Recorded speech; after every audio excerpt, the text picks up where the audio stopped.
Hello, traders. FX Pip Collector here. Today is Tuesday, October 28th, and this is my analysis for the Euro US dollar, and we're on the daily time frame. So, on the daily time frame, the Euro dollar is definitely drifting up over the last couple of days. Market flow is definitely up based on that.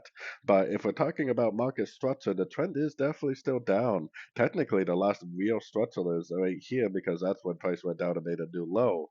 Just based on my Elliott wave analysis, I still think there's a chance that this is a flat, and if it is a flat, it still may end up making a lower high at one of these Fibonacci levels and turning back down.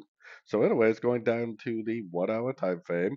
On the 1 hour time frame, like I've been saying, if you trade the 1 hour time frame and below, ever since we got this nice solid break of structure, you could be looking for logs, and I would still be looking for logs.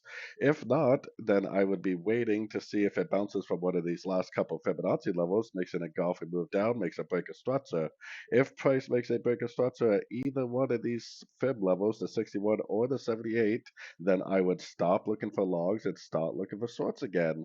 It doesn't really have to break structure at all. It could go up, it could make a higher low, it could make another higher low, and it could just keep on trending.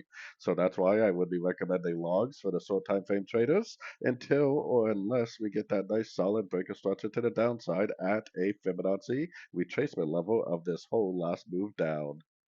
So anyways, don't forget to check out my website linked over here in the corner. And as always, thank you for watching and happy trading.